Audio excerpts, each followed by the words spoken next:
大家好，我係曲奇大餅。咁上回提到啦，咁即係如果大家有睇我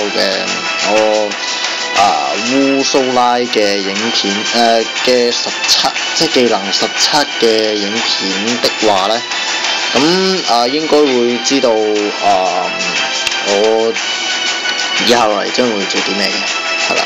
咁如果唔知嘅朋友都唔緊要啦，咁其實我依家都可以講翻嘅，係啦，就係咁。我哋今次要做嘅呢，就係試一試實測一下呢個紅心皇后紅心皇后，哇！真係好唔掂，即係佢嗰個名好翹口啊，係啦。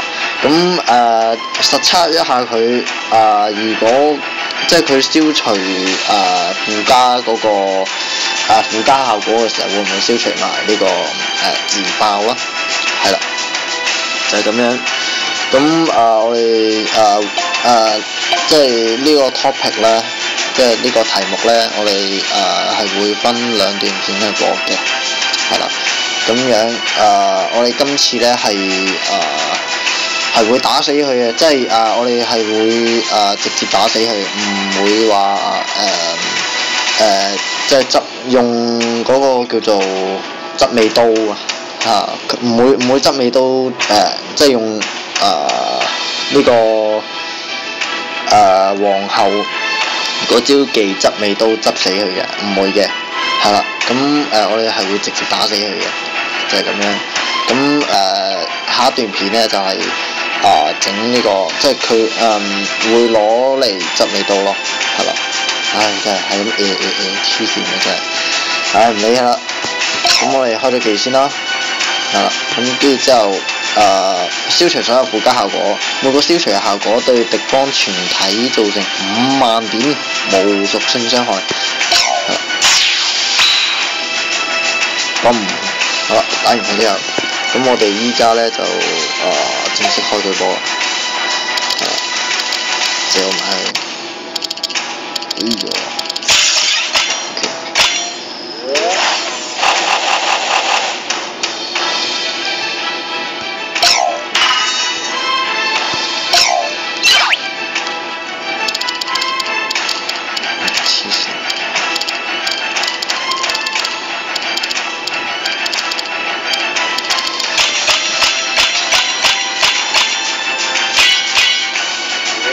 係啦，睇下呢一下，佢都係會自爆嘅，咁證明咗咁佢呢個技呢，即係正勢一擊呢，佢係唔會消除到呢個自爆嘅，係啦，就係咁樣。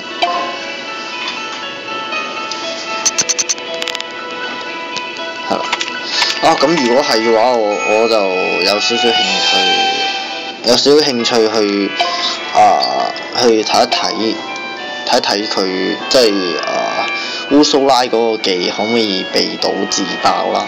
係啦，可能得㗎啦，即係唔好話咩㗎，可能真係得㗎。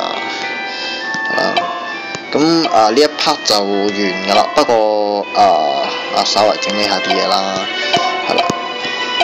同埋根據少少網友嘅資料啦，都唔係資料嘅提議啦，咁我係即係有人係聽唔明我講咩嘅，係啦，咁可能有啲係台灣人啦，咁或者總之係唔識聽中文㗎啦，咁樣咁其實我都有諗過係講普通話嘅，係啦，即係但係始終都係唔得啦，咁係咯，希望大家可以見得一下啦，係啦，就係咁樣咯，好啦，多謝大家嘅收睇啦，就係咁啦，拜拜。